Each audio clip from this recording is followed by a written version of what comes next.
Dildos. If you're catching the replay, feel free to skip ahead to like the 3 minute mark. I'm quickly going to do the announcements, but this is going to be informal tonight. It's going to be like a chit chat because I just did not feel like talking about what I scheduled to talk about because this weekend has been lit. It's been a lot. The last 2 weekends have been pretty busy for me, so I'm an old woman. I can't be going and ripping and running the streets like I used to. Like, I'm just not built for that anymore. What am I doing? But I'm taking a break in between Uber. So I was like, let me go ahead and go live. But real quick, the announcements. Of course, if you are interested in a creative consultation call, and sorry, this lighting is all off. Like, you're just going to get a shadowy kind of thing going on here because of the window. I probably should turn the car, but I'll try that in a second. But yeah, so don't forget to give this video a thumbs up and share it out. We just talking, we just chit-chatting tonight. Like, it's nothing deep. It's not, well, let me not say that because I do have some things that I want to rant about that have been on my mind, but we'll see how deep it goes. But anyways, if you have talents, passions, gifts, you know, things that you're like, hey, I need to start making a side income from this. Like, what am I doing? I need coins, and the coins are just not adding up. The math is not mathing. Go ahead and book a creative consultation call with me. That's why I sit with you. You literally just like flesh out any ideas you might have had, or tell me what you're passionate about or what you're currently working on, and I literally help you like create a cohesive stream of income from that. And then if you want to turn it into a huge business, then you can do that. You know, some of my clients include Auntie Jody on YouTube, 8 Productions, Symphony Music Group, Bonner Day Makeup Mommy, Sutton for the Soul, The Real Edie Marie. Like, these are all people that I've worked with and helped them flesh out their ideas or help them in different aspects of their business. So you can't go in the bio or the description box, as to say, and click any links right now because this is impromptu. But if you go to like my previous video, like my very last video I did, and look in the description box, you can find it because I'm gonna have to update this description box tonight. But if you're catching the replay, by the time you see this, more than likely you could go in the description box and book the consultation call. Also, join the newsletter. The next newsletter goes out tomorrow. It goes out on the 1st and 15th of every month. And so I talk about all things business, faith, life. It's just our one-on-one time, our conversation. I'm gonna start sharing some recipes with y'all, some deals, some steals, some trips and things that I'm planning and wanting to come up with. So you're gonna get discounts. You're gonna want to be in the newsletter. Like, it's free and all that good stuff. Also, this month's series Mental Matters has wrapped up, so if you missed the videos, go check them out on my channel. We talked about why mental health should matter to us as Christians, anxiety as a Christian, coping with depression and bipolar disorder. Like, it's been real good, so catch all that up. And if you're not subscribed to the channel, subscribe. Majority of y'all that watch my videos be watching it. I love that y'all watch it, but you're not hitting that red button and subscribing. Like, become a Del Doll, join the family. Okay, it's free to show love. The subscriptions help me a ton. The likes, the shares, the comments help me a ton, so I really do appreciate it. But I'm gonna try to turn this car around because this shadowy look is really not giving me what it's supposed to give. Yeah, now it's shadowy again. Let's see here. Let us see what we can do. But yeah, like I said, this is more impromptu because today I did have, oh, someone's sitting back there. Oh well, they're about to see me talk to y'all. But today I did have planned, this is better, to talk about like not forgetting about you or not like losing yourself in motherhood. And I'm just not feeling that today. Like, I'm really not feeling it. And honestly, like, I rescheduled it for later in June. I think the 22nd or something. So I'll talk about that in June when I have more time to prepare and stuff. Because like I said, the past 2 weekends have been super hectic. Like, last weekend I went axe throwing. I was out and about, like hanging out with people and stuff, and it was just a lot going on. I was doing something with people every single day, and I was like exhausted. Like, I was dragging during the week. Then I got sick during the week because Christian got sick, and then I got sick. My sister and my mom got sick, so I was down bad. Like, Wednesday, Thursday, I was feeling terrible. Like, I had body aches, I had a fever. I literally could barely do anything. Like, when I was on live on Thursday, I was hanging on by a thread, like by a wing and a prayer. So, you know, Friday it was bad. Like, I was just trying to make it. Saturday I started feeling better. I felt good enough to make it to the wine fest, and like my body wasn't hurting, I wasn't sneezing and stuff anymore, but I just had some congestion left. And then Sunday my back really started hurting. I had to go to urgent care. I mean, it was just a lot going on. So, you know, this weekend was busy too. I went to the ATL R&B Wine Fest. So if you missed that footage, go check that out on my Instagram at official Rondell Martin. I made a reel that people are loving, and it just was like a peaceful solo day. And so I did that. And then Sunday I worked and, you know, church stuff, whatnot. And then yesterday I went to Poetry on Peter, which was really fun. It's a free event in Atlanta. So I went with my friend Alicia. You probably know on here as Alicia's Adventures. So all in all, it was an action-packed weekend. But anything that these last 2 weekends have taught me is that I'm not as young as I used to be. Like, your girl is tired. Like, and I'm not as much of an extrovert as I used to be either. Like, I really used to be extroverted. Like, I could just go out, do stuff. Like, going out and being around people actually gave me energy. Like, it made me like wake up and like come to life. Now as I'm older, it drains me more. I'm like, by the time I get in the car, I'm exhausted. Like, after I left Poetry on Peter, I got in the car, Alicia called me to make sure I was good or whatever, and I didn't want to talk to anybody. I was like, yeah, like, my mom was trying to have a conversation with me. I was like, yeah, I'm good. Like, you know, I just need to decompress, like, listen to music, not talk, not do anything. It was a great event though, but yeah, it definitely taught me I'm not as much of an extrovert as I used to be. So, but that was my weekend. Hopefully y'all had a good Memorial Day weekend. And so I was like, let me just come in here and catch up with them and chat and all that good stuff. But the main thing that has really been on my mind to talk about, and then from there we'll just talk or whatever as people come in. But and again, don't forget to give this a thumbs up as you see it. But I have really just been burdened with the thought of, like, believers, Christians, us as a church, hiding behind our faith instead of taking action on things. And so, you know, there's a lot of things going on in the world that have been hot button issues for a while or just in recent years or whatever. But it's easy for us to turn a blind eye to things that don't affect us. It's easy for us to say, like, okay, like, I'm gonna keep that in prayer, I'm gonna uplift that, but then bury our heads in the sand and just keep it moving. And don't get me wrong, prayer is amazing, it's powerful. I'm living proof of the power of prayer. I've shared many a testimony, and I will be sharing many more in the years to come. But it's just kind of like, I don't know, I'm just so burdened by it because I see so many times how we have become a complacent and apathetic church. Like, we say we care, we say we want to see change, we say we want to see these things come to pass, but we back initiatives that are more damaging in the long run. You know, we turn a blind eye to things. We don't want to have the tough, honest, transparent conversations about things.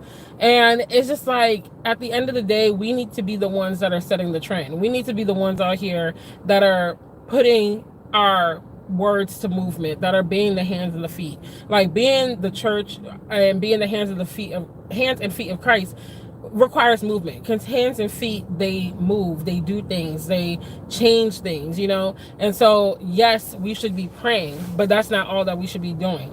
You know, we should definitely be praying fervently. I feel like even just as a church, collectively, we don't pray enough. You know, we definitely need to be having more intercessory type prayer and things like that, for sure, hands down. But I definitely think that we need to be doing more to make a difference and make sure that this relates to conversations that I've been hearing a lot lately about a myriad of topics. Like, it's not one thing, but the one thing that I've constantly been saying in response to these conversations, whether it's in person, you know, through organizations, amongst friends or whatever, is like, we need to be ensuring that there's equity and equality for all. Like, that's been the thing I've been saying heavy for like the past 2 weeks, like 2-3 weeks. We need to make sure that there's equity and equality for all as the body of Christ. And so we cannot do that if we're burying our heads in the sand and turning a blind eye to things. We cannot do that if we're not willing to get up and get out of our comfort zone and actually, like, fight on behalf of others that may not be able to fight for themselves. Or even if the issue doesn't directly impact you, saying, you know what, this is wrong, this is messed up, let me call it for what it is, and let me actually take a stand against it, instead of just saying it's wrong and I'm gonna pray about it and turn a blind eye to it. And, you know, that's not as easy to do as it sounds. You know, there are parts in things where it's like, okay, well, where do I jump in? Like, what do I do? But that's where, like, one, speaking about it, and again, having those honest, transparent conversations, because when you're having honest, transparent, transformative conversation, it's not going to be comfortable. It's not, probably more than likely not going to be politically correct. It's not going to be comfortable, and people are not going to be smiling and just like, you know, laissez-faire about it as a conversation going on. It's gonna step on toes. It's gonna be uncomfortable. It's gonna be like, you know, like, that's the elephant in the room that we don't want to talk about. But you guys know me on my channel. That's like one of the things I love to do, is address the elephant in the room, because yes, it's uncomfortable, but somebody's got to do it, and we got to have these conversations so that we can sit and be real with ourselves and say, this isn't right. This is not fair. It's not equitable. It's not, you know, a form or resource of equality. It's, you know, sinful. It's like, whatever it is, we need to have those transparent conversations and address the elephant in the room, instead of constantly like leaving the elephant in the room or sweeping it or trying to fit it under the rug and just be like, okay, yeah, like, you know, that's wrong, but I'm just worried about me. I'm just worried about me and my future, or me and my salvation, and that's it. Like, yes, work out your own salvation, but we also still have work to do. And I believe that God was very intentional. I know he was very intentional with who he created, when he created them, the time he created us in. Like, we were made for a time such as this. There's work that you need to be doing in your lifespan to make the change that you were assigned to make, whatever that looks like, whatever area that's in. But we all have a responsibility, especially, like I said, as believers, to speak up very boldly about things that are wrong, and you know it's wrong. And the hard thing about that is, like, as believers, especially when we know it's wrong, we might have friends and family that are also believers that don't see the wrong in it. So it's like, it's hard for you as anybody, but particularly as believers, to like have those conversations and have that patience with people that willfully want to keep accepting the wrong, or keep justifying the wrong, or pacifying it, or making excuses for it. And so it's like, we have to be bold enough to have bold conversations. I don't expect people to literally come out the womb just ready to have bold conversations, be like, this is wrong, da da da. Like, that takes practice. And how you practice having bold conversations is when you practice having agency over your voice and your opinions in your everyday life. You know, a lot of people, well, let me not say a lot, because that's gassing it up. It's not it's not a lot of people, but a few people have told me in my lifespan, this hasn't been just like this year or last year or whatever, it's been like over the course of several years, a handful of people have been like, oh wow, you're combative. You know, they'll say like, you're combative or argumentative or whatever. I'm not combative. If anybody that knows me knows I'm super nonchalant. Like, I'm super chill. I just, honestly, I care about a lot, but I don't care enough for it to make me be combative and mean to people, if that makes sense. And so I am a person of passion, though. I'm a very passionate woman, but I don't allow it to change my character and how I talk to people or treat people or whatever. And so I'm like, I'm not combative. I've told them this, because one thing, and I thank God that he assigned my parents to me, because they never raised me to like have a muzzle on my mouth. They never raised me to be like, oh, well, we're not going to say that. We're just going to be hushed about this or whatever. Like, they raised me to have agency over my voice and to know how to communicate with, not only just communicate, because some people be like, oh, well, that's just how I say it, and they're blunt and disrespectful, but to communicate with a sense of diplomacy and tact, where you can say what you need to say, but you still remain respectful and have a sense of dignity and whatnot. And so, you know, I'm like, I'm not combative. I'm just saying what needs to be said. And I said it very respectfully, but because you don't like what I said, now I'm combative and I'm aggressive. Plus, we got to talk about the stereotypes, of course, being a black woman and all that, the angry black woman trope. You know, that's a whole nother conversation in and of itself.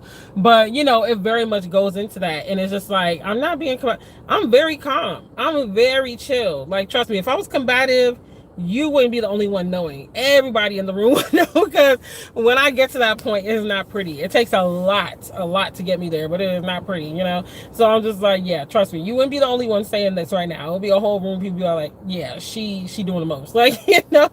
So it's like, I'm not combative. I'm just having an honest conversation. I'm letting you know how I honestly feel about this. And we are reared to lose that part of us at some point in our lives. Like when we're kids, we're very honest. Like today, my son and I went to the park after his therapy session, and I ran into one of my homegirls that I met at the park, and I was like, oh my gosh, I haven't seen her in a couple of weeks. Her kids were out, so instantly they remembered each other, and they're like, Christian, how are you? And so they run up, they hug it. Like we're family at this point. We cousins. Like they were sharing snacks and all that. Like we family, you know.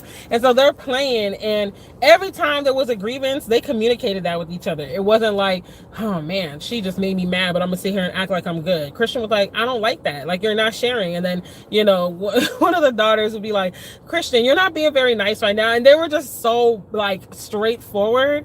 And we lose that because we tell our children like, oh nah, like, you know, lower yourself, cower yourself, don't tell this, don't say that. And it's like, no, like, stand your ground. Like, that's one thing I've told Christian since he was a baby, when he was a baby, when I was taking him to the park in Alexandria, Virginia, you know, and he might be on like the little seesaw thing for the itty bitty toddlers, and maybe a kid will come and want to push him off. I'm like, don't move. And I know, like, me being there could possibly, you know, possibly maybe intimidate someone, because I'm a tall woman. You know, I've been told I have a strong RBF, which is resting B face, for those that don't know, because I just be in my own world. I be in my thoughts, like, you know, I'd be thinking I look very approachable, and I say hi and I smile to people, but if you catch me just kind of like staring off, I could look very like mean, you know, and it's not intentional, it's just my face. But you know, so I'll be like, nah, like, don't move. They have to ask you politely. You're not just gonna get up and go and cower in the face of a possible conflict. Like, we're going to resolve this, and we're going to be honest about it. And so, you know, that's how learning to have these hard conversations starts. It starts in the home. It starts from your everyday stuff. If you letting stuff slide in your everyday life, you're definitely not about to have an honest and transparent and transformative conversation about real life issues with anybody, whether it's a family, friend, or foe. You're not about to go there, because it's like you're letting other stuff slide. So why would you even want to walk into a possible conflict? Because again, if you're having real honest, transparent conversation, it's not going to be pretty. We're not going to be sitting here holding hands, saying kumbaya, smiling. Feelings are going to get hurt, offenses are going to be taken, but you have to understand that it's not being said to offend you. It's being said because I'm sharing my truth. I'm sharing my real experience. I'm sharing a perspective that you might not have considered before as to why this is problematic, or why this is rooted in, you know, sin or evilness, or, you know, bias, or whatever the case may be. So, you know, that's just something that was on my mind heavy, because like I said, the last few weeks, well, like about 3 weeks, has been just back-to-back conversations of various, it's no one thing, but I've just been witnessing and a part of a lot of different conversations. And that's the one thing that I keep saying to people. It's just like, you know, we have to have honest, open conversation. We have to make sure that there is equity and equality for all. Like, I can't stress that enough. And as believers, we got to take our heads out the sand, and we have to start being more upfront. You know, we need to be leading the charge on these things, because we are coming from a lens that, you know, God intended us to come from. And so we need to be more honest and open about it, and be willing to have the tough conversations, and not necessarily hide behind our faith. Because a lot of times we hide behind our faith when we just say like things flippantly, you know, like, oh, I'm just gonna pray about it and then change the topic, or, you know, stuff like that. And it's like, I get it, like, that's great, that's awesome, that's much needed, but we have to be transparent, and we have to be willing to go in and have those conversations. So that was on my mind to talk about. But excuse me. Oops, did I hide the chat by accident? Yeah, I hit the chat by accident. If y'all are here, feel free to chime in, because usually when I go live on my phone, it's like, y'all, I'm brushing my hair on camera. This is how you know it's chill. But usually when I go live on my phone, people just usually listen, but it's like, I like to talk with you. I don't want to just be talking at you. So I know I have people watching right now, but feel free to just like chime in. But yeah, so that's one thing that I wanted to address. And then honestly, I just wanted to see what was up with y'all. But I mean, I might not stay on here much longer, to be honest. I just wanted to say that one thing and see how y'all were doing, because like I said, it's been a busy 2 weeks for me, and I do hope that y'all had a good Memorial Day weekend. I really do. Like, for me, it was a lot going on, and I'm just glad to be healthy again. because that sickness came randomly. I was like, why am I so sick? Like my whole house was very, very, very sick. And so Thursday, I'm going to be doing the prayer live stream. You know, I always like to start the month with live prayer and praise and stuff. And we're just going to recap the month. Gotta fix the back of his mind. And so that's going to be Thursday. And then I'm working on finalizing video ideas for June. So I'm supposed to have an upcoming collab or anything like that. Oh, hey sis, that's okay. I'm glad that you're tuning in. But yeah, I'm finalizing some collabs, and God has been opening doors, y'all. Like, I'm gonna share more on Thursday, but I really see like the vision for where God is taking me in this season. Because that's another thing too. Like, this is another thing that's been on my heart, is being still. Like, it's very hard for us to be still, especially in westernized culture. It's very hard for us to be still. It's very apparent how westernized I am when I go to the Caribbean and I visit family, and like Sundays in the Caribbean are extremely chill. Hopefully you don't hear the breeze in the background because it's like 100 degrees today, so, or close to it. So the AC is definitely pumping in the car. But I don't do the whole windows down thing anyway. Once it hits like 72, it's the AC for me. So, you know, 75, I mean, not 72. Yes, I'm grateful for the blessings.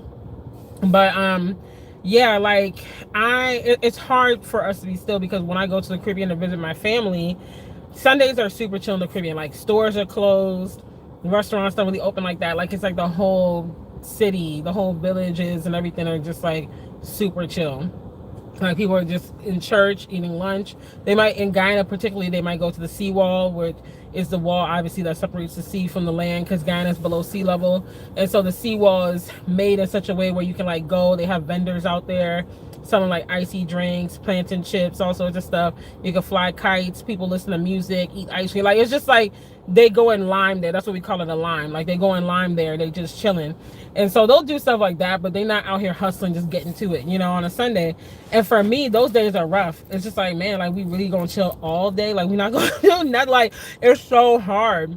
It's so hard, because I rarely have days like that. Unless, yes, I love having family outside of the country. Like, I have family all over, and it's really fun because I have a lot of different destinations I could go to, and I don't necessarily have to stay in a hotel if I don't want to, or I can't afford it at the time. And so it's really fun. I actually grew up vacationing out of the country more than in the US. I didn't start really traveling the US until college, because I was always either going to Canada to see my granddad before he passed. I was going to Belize or Jamaica or whatever, you know, wherever my family was, England and stuff. So I really didn't start exploring America until I became an adult. And then I was like, oh wow, there's a lot to do here, and there's still a lot that I have to see. But it's hard. I'm like, wow, like, I really don't know how to relax. And so being still is something that in those parts of the world is like natural. It's like second nature. Like, even the hustle bustle there isn't on the same level. It's like, you know, their rush hour there is it's nothing in comparison. Their rush hour is like, this is it. Like, this is the beginning, maybe 10 minutes of our rush hour in the US, you know. It's totally different. But that's something that God has been reminding me of a lot lately in this season, is being still. Like, really being still. Like, letting him fight your battles. Like, and let me be clear, like, when I say being still, I don't mean being still and being unproductive. Like, being still in the sense of, I'm going to do what I can do within my power, but I'm not about to hustle for it. I'm not about to break my back for it. I'm not about to try to come up with a million different plans just in case the previous plans don't work. Like, this is what I know I can do, and I'm going to do that. And while I'm doing that, I know you're doing the rest, God. Like, that kind of thing. Because I really do believe we should all be productive. You know, like, there are things that we can do within our power. But as we're taking the steps and we're trusting God, then he's going to light that staircase, and he's going to be like, okay, I'm going to make this happen. I'm going to make that happen. But just even showing up every single day is going to, that obedience is showing up every single day is going to allow God to do things and speed up the process, you know, because when you don't show up, it delays the process. It's like you're not there, because when you show up, your blessing might be attached to you showing up. You know, one of the churches that I watch on Sundays, because on Sundays I tend to watch 3 service, well, go to one service and then I end up watching like two others, maybe three others. And so, because they're all churches I've been to, or that like I try to support the pastors because they're friends of friends and stuff like that. And so, one of the churches that I watch is my ex-fiance's parents' church in Maryland, and their pastor was talking about that because he was talking about the woman in the Bible who was like had a injured back, or like a disabled back, like she was bent over for several years and she couldn't stand up straight or something like that. If I'm butchering it, bear with me, y'all. This is off the cuff, like we just having a conversation right now, so work with a girl here. But she went to see Jesus, and because she went to see Jesus, she was healed. She showed up, and he was just talking about like us actually showing up, in particularly in that case to the church, to worship, and like the importance of worship, collective community worship and stuff like that. But you know, just in general, like just showing up, like God is a calculated God. Like nothing happens by coincidence. So if you're not showing up to the assignment or whatever you need to show up for the day, whatever your assignment is in the season, whether it's being a stay-at-home mom, homeschool teacher, at your job, whatever your assignment is, you know what your assignment is. But if you're not showing up, then you're missing the opportunity, because it's like God's gonna work in your faithfulness, he's gonna work in your obedience, but you just got to be still to know. Because you know, in this world that we live in, it's like, and trust me, if you're a perfectionist like me, it's like I gotta have a plan A, B, C, D, E, F, and G. Like I gotta have so many different plans, like so nothing catches me off guard. I know what I'm gonna do regardless, like, and I can roll with the punches. I'm not someone who gets too frazzled at a change of,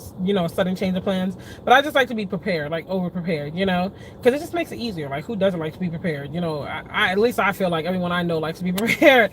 And so when I'm in a season where it's like I literally don't know what to do, like I know there's something great inside of me, because that's been this year. Like 2020 was crystal clear. Like God was like, do this, do that, whoop, whoop, whoop. That's the plan, you know. 2021, I was riding off the heels of 2020, but God sat me down and was like, okay, it's time for you to sit down, it's time for you to take a break, you know, switch gears, whatever the case may be. This year I knew great things were in store, but it seems so insurmountable. Like, how am I going to actually do this? Or it's like, okay, this is the end goal, but I have no clue, like the in-between stuff. Like I don't know what to do, and I don't even have the bandwidth to begin researching. Like all I could do is just walk it out, you know. And so God just reminded me in those moments, to just be still, like just walk. Like, you know, you got to get there, so just walk, just take a step as you go. I'll keep like bringing helpers, I'll bring people along to help you, to pour into you, to give you a word of knowledge or something, so that you know what you got to do. And it's really hit home for me, because in the being still, it's like I said, people are seeking me out. You know, people are coming to me and like, hey, can you do this, can you do that, I'd love to partner with you on da da da. And it's small now, it's like, you know, many opportunities, but I'm grateful even in the small, because I'm like, okay, if the small is coming, then I know the big isn't too far behind. At some point it's going to come. And you know, I'm not really upset at how long it's taking. Like, and I'm saying that now, but then in another week or two, I might be like, it's taking too long, I'm ready for my success. Like, but as of today, I'm not upset, because it's like, I know God is preparing me. Because that's one thing I keep reminding myself of, is like, if I get to that big goal too soon, I know I'm not ready for it. Like, I know there are things that are not in place to where I can really show up and deliver at the level of excellence that I want to. So the delay does not mean denied. It's like the delay is really God, like, yeah, I'm giving you the space and the gap to get yourself together. So when I open this big door of blessing, you got yourself together. You know, because you represent me. You're not about to be out here just janky, fumbling the bag, like just out here just raggedy, broke, busted, and disgusted. Like, we're not about to do that. You represent me, so it needs to be done in decency and order. And there's a couple of things, well, that are either just in the balance, or that I haven't got a chance to like really pay attention to, because I just either didn't have the funds to complete that part of the task, or I don't quite know. So I'm like, okay, God, thank you for, you haven't completely pulled back the curtain, but you're like slowly starting to pull the cord so that the curtain can be pulled back eventually, and then we can take it from there. So I'm grateful for that much. But yeah, it's like I'm glad. Like, I've learned to dance in the delay. Like, that's a yes, come on, dance in the delay, come on, Holy Spirit. Like, I've learned to dance in the delay. I am enjoying it. And, you know, a good family friend of mine, longtime family friend, she known me since I was basically a baby. She came to visit yesterday with her mother-in-law, her grandmother, and her niece. And we were talking about that, just like how we get so hung up on like timelines and like it's got to be done by this, it's got to be done by that, you know, like the world standards, or even just our own standards that we set. Like, okay, if I don't get this done by this date, then I'm a failure or I'm disappointed in myself or whatever. And I was like, I have really learned to relinquish the timelines. Like, I have goals, but my goals are super fluid. Like, I'm not banking hard on my goals. And I know that sounds counterintuitive because it's just kind of like, okay, you a boss out here. You're supposed to be like, you know, like you're supposed to be confident in it and stuff. And I am, but I just know that where God's taking me is going to be big. I don't know all. Oh no, I'm sorry you couldn't find the chat, Yasmin. Every time I go live on mobile, especially directly from YouTube, they be playing me. But it's okay. But what was I saying? Yeah, so I just know God has like a really big end destination in mind. I can picture how the end is gonna look to a degree, but it's still a little fuzzy, and I don't know how it's all gonna pan out. And I'm not like, okay, it's gonna be exactly like this, and this. I just know the general vicinity, but there's fluidity in it for it to go different, for it to look different, be different, whatever. And I'm okay with that. I'm totally okay with that. Like, I've divorced the idea that I have to have it all written down in stone and all figured. Like, what are we doing today, God? What's the thing for this month? Like, that's where I am at. Like, I really am just a free spirit in God right now. Like, I have the general vicinity. I know we in the right neighborhood, but you're behind. Wait, did you just say I have to have it all figured out? I think I did. Did I? I think I did. Girl, I'm like flowing in the moment right now. If so, where I need to be. I think I said it. I think. Okay, did you just hear me say I think I said it? Because YouTube be playing a girl. I'm like, come on now. All right, good. Okay, you're where you need to be. But yeah, it's just like I'm just going with the flow, and I'm totally okay with that because I feel like a lot of times in the business space, and you know, even the influencer space to a degree and stuff, it's like we gotta have it all together. Like, we gotta have it all figured out. And I'm just like, I don't even care to have it all figured out. Like, you know, God will give me the knowledge, he'll give me the bandwidth, he'll give me the gusto to get to that point when I need to get to it. Go with the flow, okay? Go with the flow. Like, I love going with the flow, because you could go with the flow with God, because why would I think that my plans would supersede his? Like, I could sit here and write all day and God will be like, okay, but that's not what I have for you, or we're gonna go in this direction now. So it's like, I present what I would like to God, I pray, and I'm like, okay, God, this week this is what is really in my spirit. So, you know, if this is according to your will, then yeah, like, let's get it, you know, let's do it. Hey sis, hey Sakia. But if it's not, then it's cool. Like, whatever you want to do. Like, I'm really in that space right now, and I'm okay with it. Like, because it can be a lot. Like, you really feel like you got to have it literally all figured out. And I know the only things I have figured out are like concrete goals. You know, it's a sign of maturity and trust. Yes, okay, amen. The only thing I have figured out are like more concrete goals, like obviously my credit journey, fixing that, my savings, like stuff like that. Yeah, like that. I don't need to wait on a word from God for that. Like, you know, put pen to paper, you got the strategies, you got the helpers. So yeah, like, you know, but the bigger goals, like, you know, whatever, like whatever God wants is what he wants. Wait, it's summer, so I'm just now about to cook dinner. I'm here, but yes, what are you cooking for dinner, Yasmin? We have leftovers from yesterday. My mom made curry, chicken, jerk chicken wings, and barbecue chicken wings. We had vegan burgers. We've been eating a lot more plant-based recently. It's just better for my chronic illnesses and my mom's. And honestly, Christian loves the plant-based burger. Like, he will eat a plant-based burger and hot dog way before he eats a beef burger and hot dog. Like, he'll eat it, but he'll take longer to finish it. So I'm like, won't he do it? Like, thank you, Lord.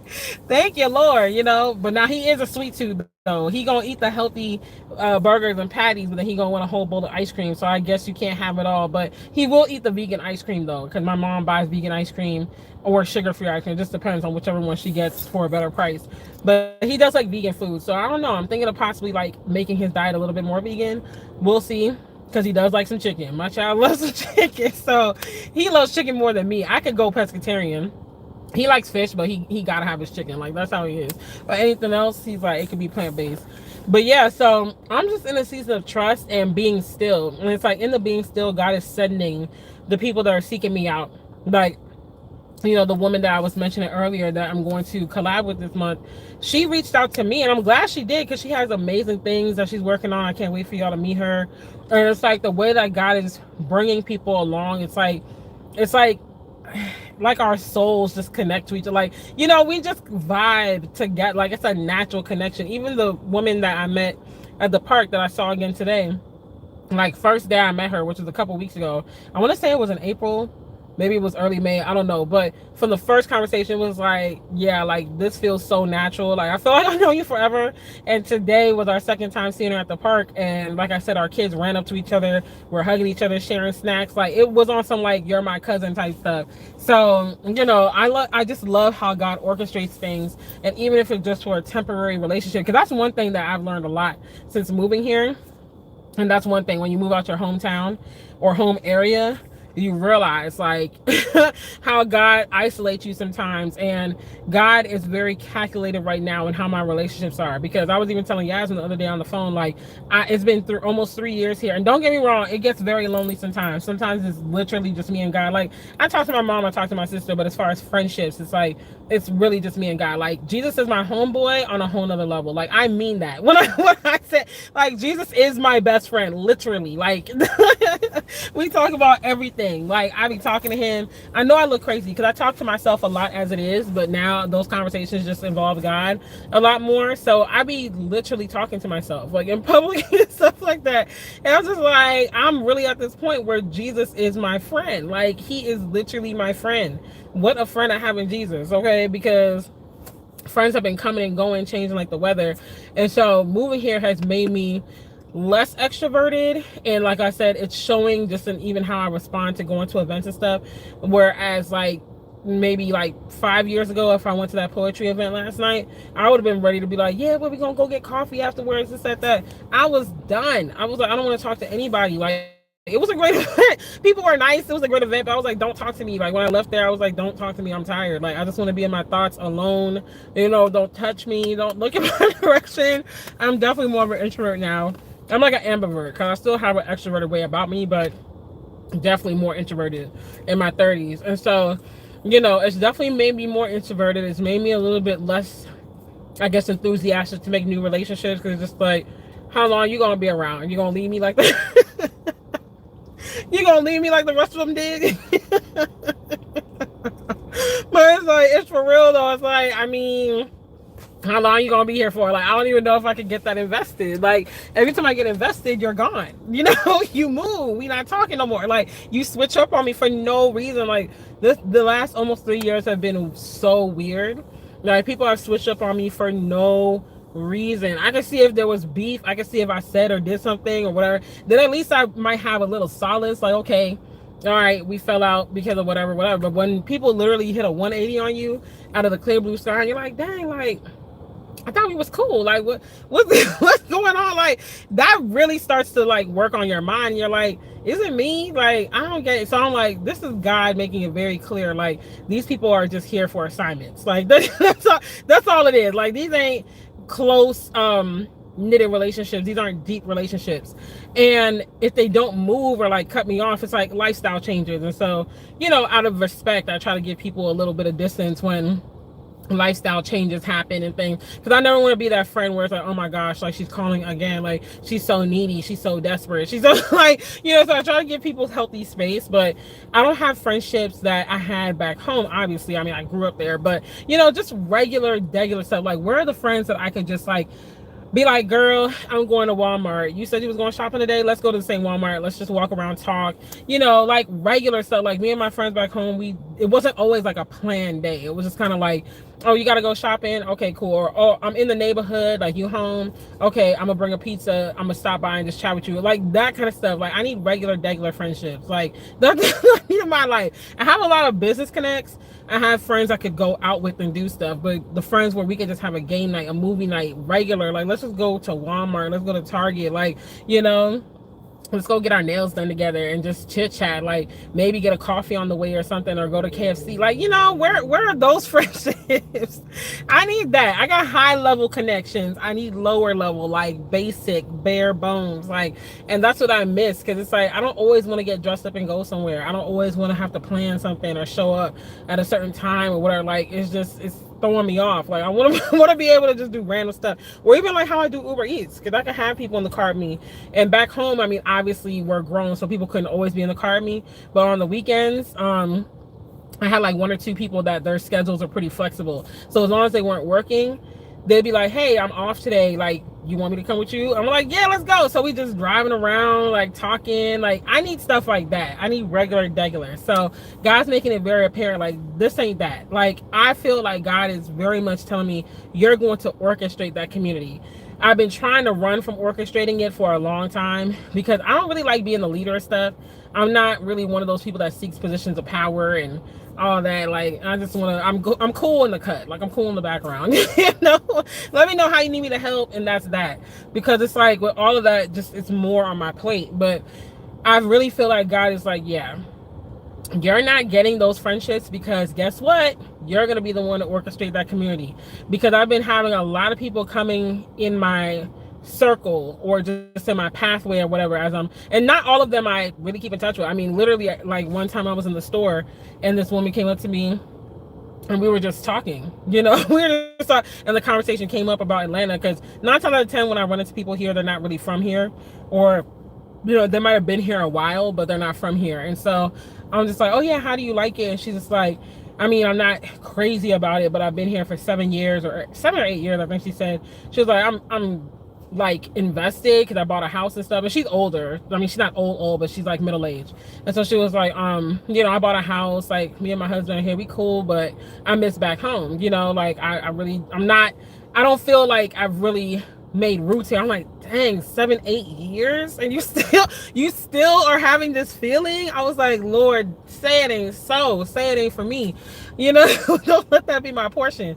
And then at the church I go to Bible study at, they had a financial conference. Was it earlier this month? I can't remember. This month so much happened. But I went with my mom, and afterwards they had vendors outside, and I saw off in the distance a rack with a bunch of clothes. And so I was like, oh, beeline over there, because I love finding deals and steals on clothes, and I try to update my wardrobe as I go, as I lose weight and stuff. And so I was talking with the boutique owner, and she's from Chicago, been here 6 years, same thing. She's also middle-aged-ish. And she was like, I don't have the friendships here. Like, I miss the food in Chicago. I miss my friends and family. But she was like, I'm not going back though. But she was like, I definitely miss it. And I've just been having that conversation with a lot of people. Alicia and I have had that conversation. There's been a few, I would say like maybe 5 people that have had the same thing to say. And it's a common thing I'm seeing, even when I look on social media. People are like, yeah, it's lonely here. Like, great city to come to make business connects, make those strides in your career, whatever you're trying to do, like to elevate in life. This is a great city to come and do it, because people will join hands with you. But those deep rooted friendships are like finding a needle in a haystack. It's really hard, and people are not the friendliest here. Like, I know folks be like, oh yeah, the Southern hospitality, and I'm like, where? Southern hospitality? Like, I mean, I'm hitting them with the social board, like, Southern hospitality, what are you talking about? Like, I see it in instances, but maybe 20 years ago. But Atlanta is definitely not. Atlanta is more city-like now. It's definitely more metropolitan. It's giving me more, I mean, honestly, a little bit more northern vibes in a lot of ways. It's that, you're in the South, but it's definitely giving me a little bit more of a, at least mid-Atlantic, like DC. It's not giving me Southern hospitality. Not blanketly, like in little pockets, yeah, but nah. And so I feel like God he put the idea in my mind in 2020, and then I did an interview with a nonprofit, and the owner and creator of the nonprofit, randomly on the call that we had before my interview, she was like, I feel like I gotta tell you this, like the Holy Spirit's telling me. Didn't know me from a can of paint, so she starts prophesying over me. She's like, yeah, you're gonna have this, you're gonna have that, you're gonna have a nonprofit, you're gonna help single moms, woo woo woo. And I'm just like, wow, that's crazy. Like, I was like, but I'm like, I'm thinking it's just gonna be a little group or whatever. She's like, nah, it's gonna be big. Like, you're not gonna be able to contain it. It's just gonna grow and go. And so I started to get anxious. I'm like, oh no, like, it's like, I'm just thinking responsibility, too much. Like, I don't want to do all of that. And I just kind of put it to the back burner. And then 2020 into 2021, I was living my life, you know, had my people I could go out with here, was working. God sat me down, had kind of like my eat, pray, love journey and whatnot. And so I didn't think about it. And then this year it's resurrecting again, like those same feelings I had in 2020. It's just like, dang, like I really could use a friend right about now. Really could use a friend, you know. And so, and then these people keep coming in my path and these conversations keep coming up. And so I feel God is like, yeah, like, do you get it now? Are you ready to be obedient? Like, so I'm gonna start it. You know, I said all of that to say, because I know I went all around the mulberry bush, but I said all of that to say, like, I'm going to start it. I don't know how and when. I know that I'm probably going to start on Facebook. And y'all, it's so crazy, because right when I felt like God was like, are you ready to, like, be obedient now? That this happened maybe like 2 weeks ago. Why was I scrolling my phone and I opened my email because the email notification popped up, and it's from meetup.com talking about they have a 3-month deal. Because I don't know how Meetup works. I don't know if you have a group, if you have to pay them every month or whatever. But the way that the email seemed, it's like if you have a group, you got to pay a fee every month to have it on meetup.com. I don't know. But either way, they were like, they have a deal where that fee is waived. So this is a great time to start a Meetup group for the summer months and whatnot. So I was like, okay, guys. So I think I'm going to look into it. Because I know, hey, Benedicta, hey, sis, I'm going to look into it because I got to see what the fee is. Because I want to make sure, like, if I start it, I can keep it up. I don't want to start it, people join to get excited, and then it's like, dang, what happened to the group? Like, you know? So I want to make sure I can keep it up. I mean, and God will make a way, period. Like, if it's in his will for me, he'll make a way. Because there's so much that my budget has to contain now that I'm like, God, the ends are not meeting. How are we going to get this done? Like, I need help. So I know I'm believing that he's going to make a way, but I'm going to look it up. But I was like, if all else fails, I could always start like a Facebook group, you know, and just take it from there. And as that grows, then I can move it to Meetup. And, you know, because I really do want to have like a community where like we, in my heart, no shade to my married friends, okay, down the road I'll have something for y'all, but my heart right now is really for Christian singles and single parents.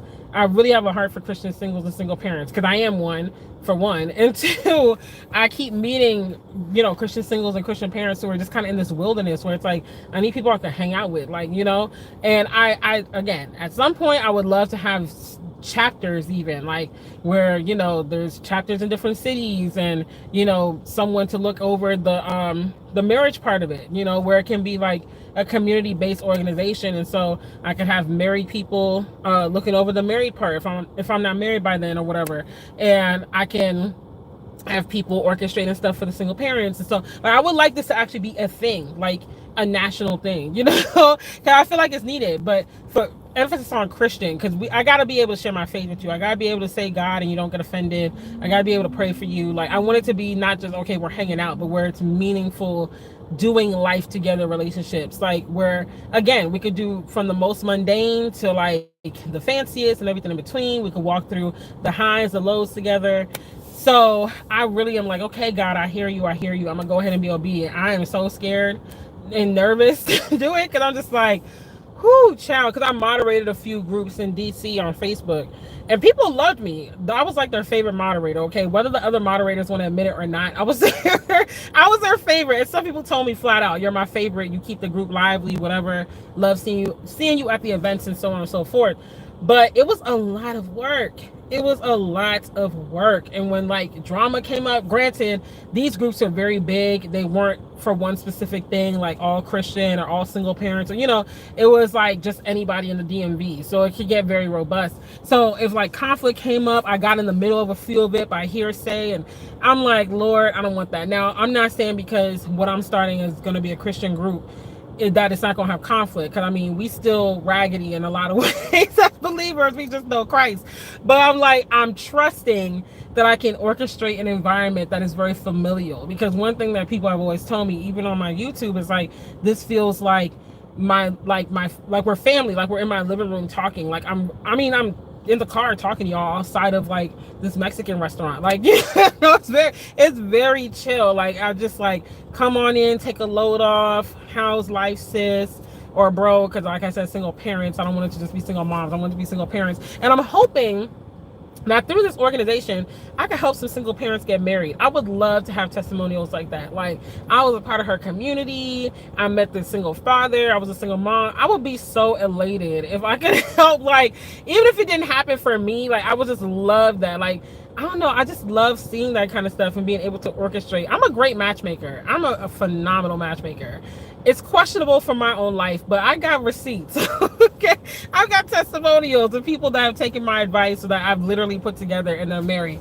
But you know, needless to say, that's one thing that being still has allowed me to just get all this clarity from God. And it's like, you know, he's increasing my territory, but it's like it's so much, and I've gotten a glimpse. I just know it's going to be very big. I've gotten a glimpse. I don't know all the ins and outs. But even just getting that glimpse is like, who child? Like, I see why God tells us to walk by faith. Because if I knew all the plans God had for me, I wouldn't do anything. I would get paralysis analysis. Like, I would just be, analysis paralysis. Yeah, I said paralysis. You get what I'm saying. I would get analysis paralysis and just be like, yeah, I don't know where to start. So I'm just going to sit here and watch, you know, Real Housewives of Atlanta. Like, you know, that's me. Like, it's too much to do. So I'm just going to watch TV. Like, you know, or watch a YouTube video or read a book. Like, because it's too much. It's too much. So I'm glad that it's all by faith and that it's happening slowly. But I mean, it's speeding up now, but it's still slow. I'm in no rush. I'm in no rush to be like, oh, it's gonna happen in 6 months, this, that. Like, it's even gotten to the point now where even when I do like my vision boards at the beginning of the year, I'm just saying when I have too much to do. Right? I don't know if y'all ever seen that meme. It's like Kim Kardashian in a blanket on the bed. And it's like when I have to do my homework, clean the house, do the laundry, do this, that, but I choose to watch TV instead or take a nap. Like, you know, because it's like, I don't know where to start, so we're just gonna stop. Like, you know, we're just gonna stop. But thank you, Dynasty Tribe. Have a good night.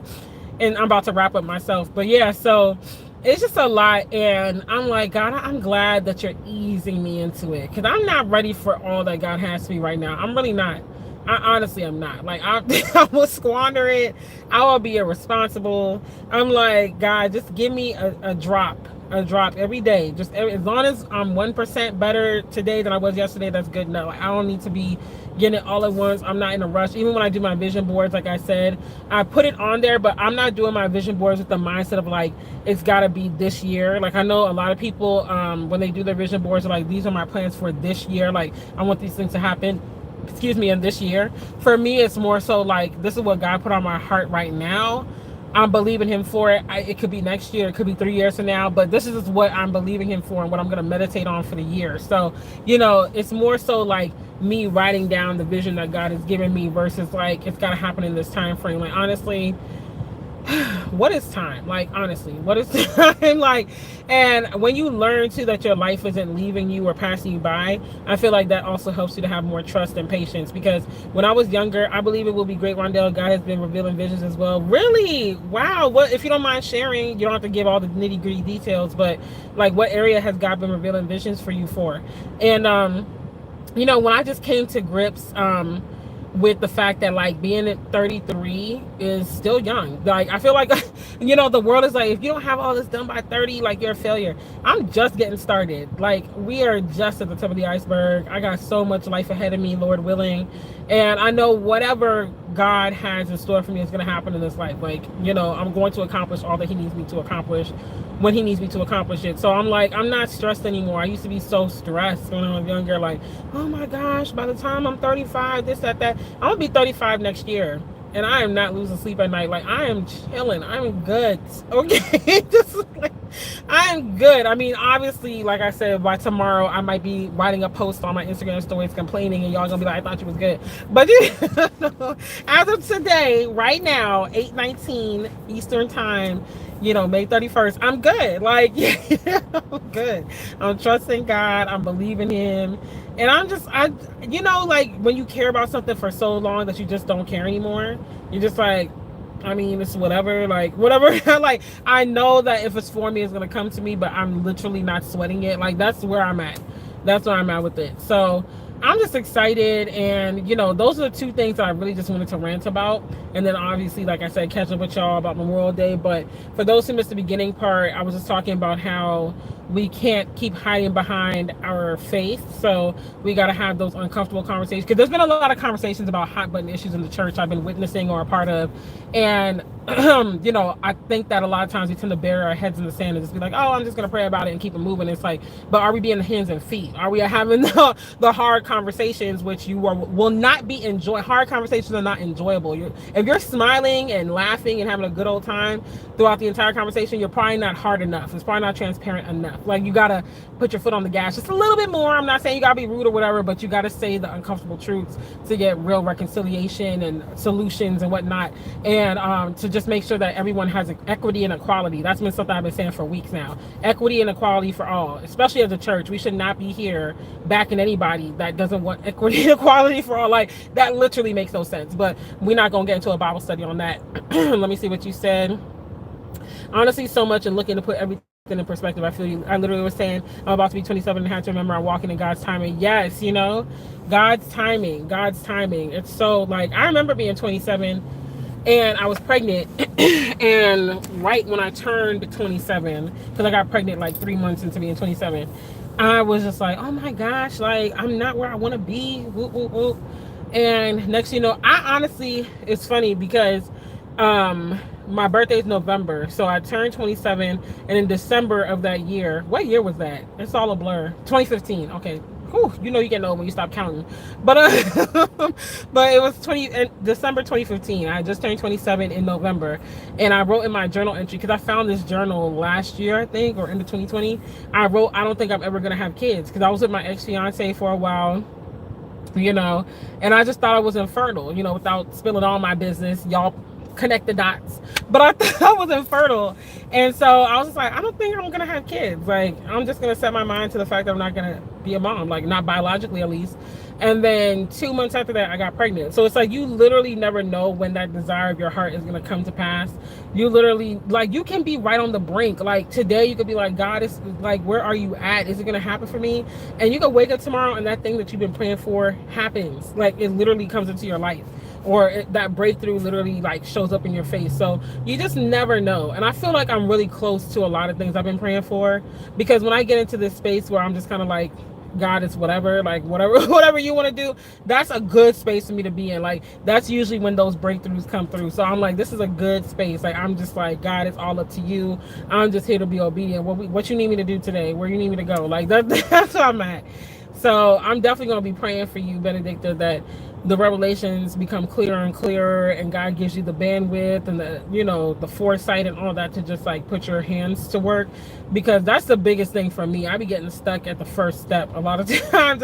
Once I get going, then it's like, okay, I'm cool now, but that first step be a lot. So, but yeah, so that's all I was really talking about. Like I said, equity and equality for all. Don't bury our heads in the sand.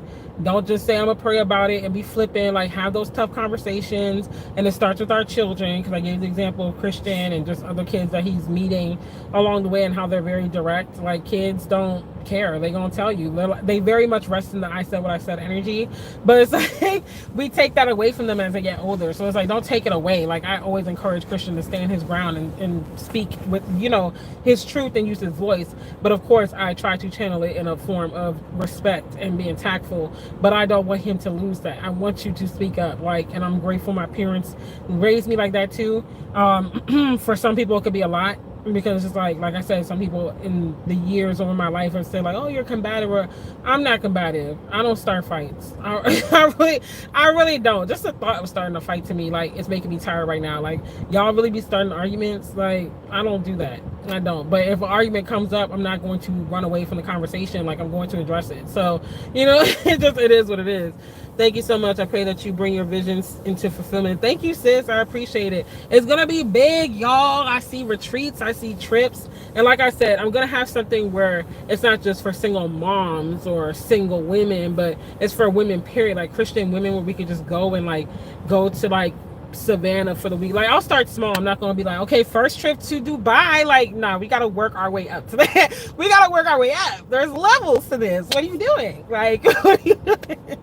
But I'm going to be like smaller trips. Like, we'll go to Savannah for the weekend, and then, or maybe have like, you know, like an overnight trip somewhere, and then do like a weekend trip, extended weekend trip, and then have like a big, like, I would love to have like an annual trip that we take where it's almost like a convention, like a conference, like, you know, every year you're gonna see your sisters in Christ, you're gonna meet new ones, and it's like not just fun, like we don't have fun, but where it's also growth too, and where even some of my sisters from on here, they could be hosting breakout sessions in their expertise. They can be selling their goods there, or, you know, give it away if it's included in the price or whatever, and just have a good time, like where you literally leave the event like it's a 3-day event or something, and or a 4-day event, and you're just like, wow, like that was bomb, that was that was transformative. Like, my cup is full. I saw my sisters, I met new ones, I learned things, I grew. Like, I see the vision, but like I said, because the vision is so insurmountable in my mind right now, I'm like, God, like, I don't even know where to start. Like, you want me to do all of this? Like, what? So it's gonna be fun though. It's gonna be fun. Y'all are here in the beginning. Y'all gonna be able to say, like, I was riding with her from day one. I remember when she was doing lives in her car. I'm still gonna be doing this though. There's some things about me ain't never gonna change. I can have 1 million subscribers. Y'all still gonna see me pop up on live in my vehicle if I need to. Like, it's you know, it is what it is. Like, some things just ain't gonna change. But you know, y'all will be able to say, like, I was walking with her from day one. Like, when she didn't even know how to edit a video, like, you know, and all that kind of stuff. So, but yeah, y'all, be still, trust God, don't rush, run your race at your pace, and just enjoy the ride. Like, thank God for the delay. Delay does not mean denied. Work in faith about his ways, and work in faith his ways, and it shall come to pass. I think that's what it said. Should have disappeared before I could finish reading it. But yeah, like, God first at all times, and do the work, and do the work for others. I try to, no, it's okay. Like, we all have a typo or two. Trust me, I've been typoing my life away recently, but like I said, I was sick last week, so I just did not care. My grammar was atrocious. But praising God, well, I'm not gonna give all the praise away because I gotta save something for Thursday. But hey, I'm believing that I'm gonna have more to praise God about in 2 days. But you know, praising God for healing. So like I said, I had body aches, my back was hurting, like I couldn't walk type stuff. I had to go to urgent care because I was like, what is going on with me? My body was just locking up. It hurt to take a shower. I could barely even eat soup, like even just that. The only upside to this, because I always try to see the silver lining, I know I lost some weight because my clothes are fitting bigger. So I'm like, hey, there's some good in the storm, you know. I lost some weight, so we just gonna keep it going. But yeah, other than that, that's that. So I'm gonna update the description so all the links that I mentioned in the beginning could be in there. It'll probably be updated by tomorrow because I'm gonna finish this Uber shift and GrowHub shift, and then I'm gonna go home and I'm gonna pass out because I was at the park for like 4 hours talking to the woman I know, and her kids and Christian were playing, and then they met other kids and they was running around. Like, it was a lot, and they were all on one today. Like, they were real hype, and they were arguing like cousins. But then they would come back and hang out with each other, like, especially the older daughter, because the older daughter and Christian are like a few days apart. Their birthdays are a few days apart, I think. And they were bickering like like an old couple. Like, I want to play with the tablet. No, I want to play with it. No, you play with the bubbles. No, you swim. And we had to keep like being like, look, y'all share, like, be nice to each other. But then, like, when one of them would go to the car to get a toy or water or something, the other one's following behind, like, wait for me. I'm like, y'all were just arguing with each other, and you're like, wait, don't go without me.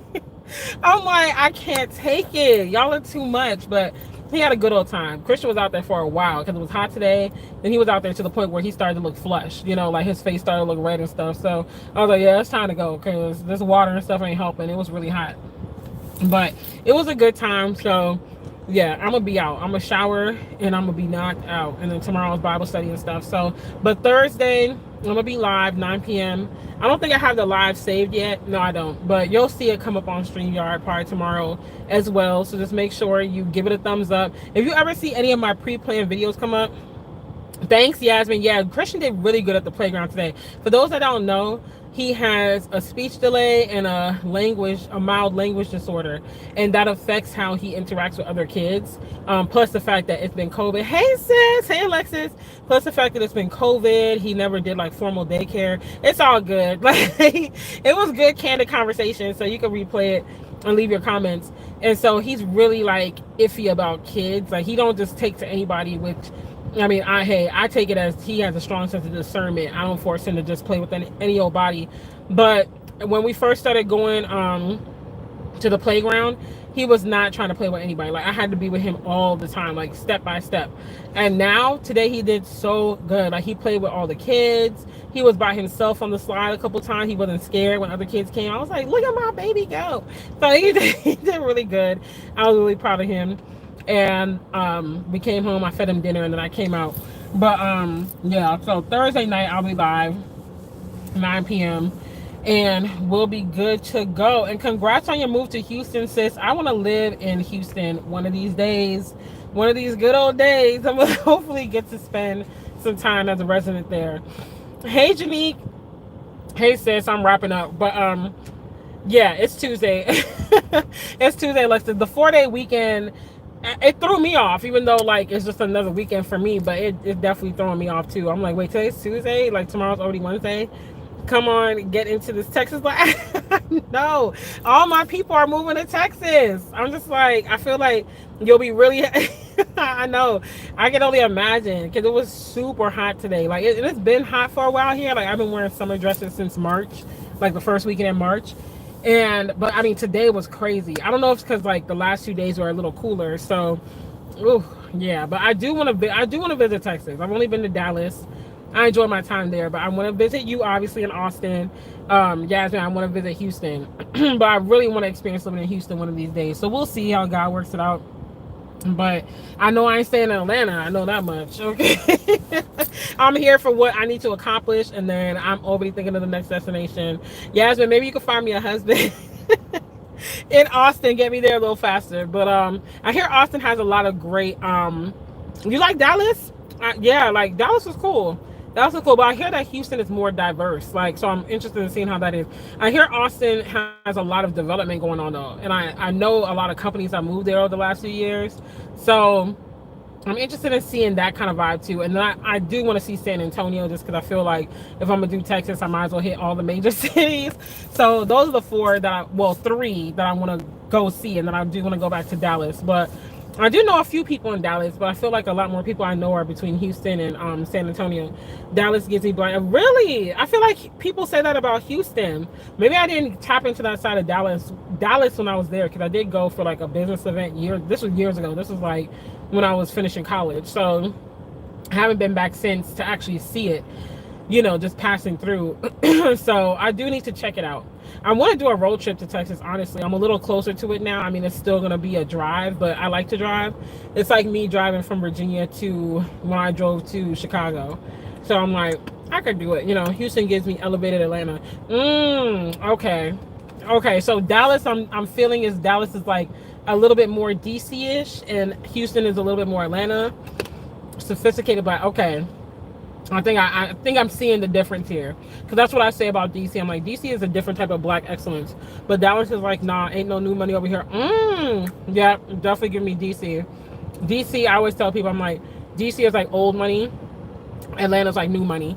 So like both black excellence, but a different type of black excellence. Like the people in Atlanta got it out the mud, like literally, they out here getting to it by any means necessary, and they're doing a good job. I mean, it's all around. But DC is like, no, we've been doing, like, they've been there for generations, got their money through the government or politics or, old family businesses or whatever. So I'm like, yeah, it's a different type of vibe, but all black excellence. I've only been to Houston once and Dallas. So okay, yeah, definitely gotta make some visits out there. I was hoping to make it this year, but I don't think I'm doing any major trips this year, because like I said, I have other goals I'm trying to meet. So I'm just trying to be mindful. We went to San Antonio once. I can't pin the vibe. Yeah, I'm feeling like San Antonio is going to give me more of that Southwestern vibe, So, but I hear the food is amazing. And that's one of the main reasons why I want to go is to try food. Because my mom at the time, she was doing a business and they had 2 conventions in San Antonio and we missed both of them because we had other engagements. So I was like, dang it, you know. But I do want to visit it. I don't know anybody in San Antonio, I don't think. Yeah, I don't think I know anyone in San Antonio. So that would truly be a touristy type trip for me. But every other city I know people, so I can at least tap in, hang out with y'all, you know, and kind of get like the locals view, because I do like to see how the locals do it when I go to cities, so I can really get a vibe for the city and not just see all the tourist spots. So we'll see. Definitely some road trips coming up. Austin gives me LA for weird. Yo, I can see that. I can see Austin being like LA. I can see that. You know, another city I want to visit is Phoenix. I hear Phoenix is very diverse as well, and that it's just a lot of stuff going on there. So I've always wanted to visit it. I don't know anybody from Phoenix or that lives there that I can think about. Nope. Don't know anybody, so that would definitely be a touristy trip. And then I want to visit the random places that people don't think about, like Mount Rushmore in South Dakota. Don't know what else I would see there, but I definitely want to go. Definitely want to go see at least that, at least Mount Rushmore, if nothing else. And I just want to, honestly, one of my bucket list items in life is to buy an RV, a nice RV, and just like drive around. No shade, their city motto is keep Austin. What? That's their city motto? Keep Austin weird? Oh my goodness, that is hilarious. Like, I definitely can't wait to visit you now, because now I got to see it with my own eyes. Now I got to see it for myself. And I'm like, what in the world? Like, what kind of city motto? But yeah, I'm just like, I definitely want to do that. I want to buy an RV and just drive around the country, and like maybe from the East Coast to the West Coast, go through the north and stop in those cities, and then from the West Coast back to the east, go through the south, the southwest, and stop in the major cities, and just like for months just check it out, stop at all the sites, take pictures, tape it. Like, I think that would be really cool, but that's gonna come later in life, like when I don't have to worry about school schedules and all that other stuff. Even though I do know people that have sold their homes and live the traveling RV life. Like, they homeschool their kids throughout the year, they meet up with other homeschool traveling families, and they just travel year round. Like, they just go to different cities. They might stay in one city for a month, go to another city for 2 weeks, like. And I'm like, hey, that's what's up. I don't know if I have the bandwidth to do that, though. I feel like I'll be stressed out. Like, I'll be like, I don't know where we going. Like, what? I got to get acclimated to the city, and I got to, you know, figure this out, and then we leaving. Like, now that I've adjusted, Austin has me feeling myself. I was made for this environment. Yes, come on, made for the environment. Yes, I love that. I love it. Like, that's what I was hoping to achieve here, and it was an epic fail. Like, the only thing I would give Atlanta, like I tell people, when I first moved here, I absolutely hated it, but that's because we went through hell and back to get here, so that's understood. But once we got settled, I was like, okay, like, the things I like about it, the business networking is top notch. You know, I'm like, I can see why Georgia has been voted #1 for business for many years, like about 10 years now. I can see why. Business is great here, great business opportunities, great networking opportunities. It's made me grow in so many ways. Like, I feel like I'm not going, because I feel like even saying this is an insult to New York, but for my New Yorkers, don't come for my neck. I'm just saying, like, as far as how the city makes you grow up, I feel like Atlanta is like a southern New York, because it's like they say, if you can make it in New York, you can make it anywhere. I feel like that's what Atlanta is, because this city is going to chew you up and spit you out. Like, if you're not careful, you will be chewed up and spit out and not even know who you are by the end of it all. So it's like, you really got to come here and be on it. And I feel like you really don't know until you get here, type of thing. I want to move to Georgia. I think you would like it. I think you would, honestly. Like, it's just not for me forever. I'm like, I'm very aware that I'm here for a purpose. I'm like, okay, I'm here till this purpose is accomplished, and I'm gone. Like, you know. And I don't want to move back to DC, because I know there are people here that are like, I don't like it here, I want to move back home. Like, they realize how much they like their hometown. I realize how much I've outgrown DC. Like, I love visiting it. It's still great opportunities. Like, if people ask me about it, like one of my friends down here, she was like, how was it? Because I'm thinking of moving there in a few years or so, or when God opens the door. And I'm like, it's a great environment. It's great to raise a family and all that. I gave her some pros and cons, but I was like, when you're ready, then ask me and I can give you more concrete help. But I would never bash it. Like, I think it's great for people to live. But for me, I've outgrown it. Every time I go, it's like, I'm ready to go, come back here after about a week. But when I'm here, I'm like, okay, I know this ain't my forever home. Like, I'm very much here for a purpose. Now, the next destination, I have a few options. Like I said, I do want to experience living in Houston, but I don't know, I might want to live in Austin after I visit. Like, it's just, you don't know. I do like LA, But LA is like the places I want to live. I gotta have it together because I want to live in this neighborhood I've seen when I went to visit Long Beach. It's on top of the mountain. You can look out to the Pacific Ocean, like from your kitchen or like your balcony, or depending on where your house is positioned, your front porch or whatever. And it's like all the shops are right there. When you go down from the mountain, there's like the aquarium and restaurant. It's just very, very pretty and pristine. But you can't go there, you know, on a struggle budget. Like you gotta come correct, honey. Come correct. Because I can only imagine how much the homes cost now. So one of these days I'm gonna get there and have a home there. But that's like, you know, later on. But in the next like 5 to 10 years, I don't know where my next stop will be. I have a couple of cities I'm thinking about, but you know, it just depends on opportunity, how I'm feeling at the time, you know, all types of stuff. But I know it ain't gonna be Atlanta. I know that much. Like if I have to stay here, I can make it work, but I don't feel like I'm ever gonna be like, yes, Atlanta. Like, you know, it's gonna kind of be like, okay, I like things here. There's access to things, the business networking, the growth, yeah. But there's always gonna be a part where it's like, you know. But the good thing is that I can move around in different areas and experience different things, and because each different side of Atlanta brings something different. I'm on the northwest side, so this is definitely a little bit more country-esque, but it's a lot of development going on, so it's changing. And I think that's the reason why I don't like this neighborhood. I liked it more when we first moved here, but now it's a lot of in and out, in and out, in and out, so you never know like who's next door, who's down the street. Like it's too much traffic for me personally. And then the south side is different. Like the south side is where they say that's the real Atlanta. So I haven't lived there, but I've been. Definitely different. The east side, I like the east side. The east side, certain parts, especially the northeast, is where the money resides. I like that part. That's like when you're going towards like past Buckhead, Sandy Springs, you're going towards like Norcross, Loganville, Lawrenceville. Like that's where the money resides. I could do that, you know. And the west side, like the southwest, I haven't really been out there honestly. Not like once, but I don't have much of an impression. But it's really much in the sticks too. I like Douglasville, Georgia. Atlanta's too busy for me. Yeah, I'm not far from a part of Douglasville. Douglasville actually has come a far way. They've done a lot of building up. I feel like that's one part of the west side I could live in. And it's really accessible to the highway. Atlanta downtown is, yeah. I want to live in a slower pace now. Yeah, especially coming from New York. Like, I can understand. It's like, oh, yeah. Like, when I was younger, I wanted to live in New York. Now, I don't know. I would have to live in the outskirts. I couldn't live in the city.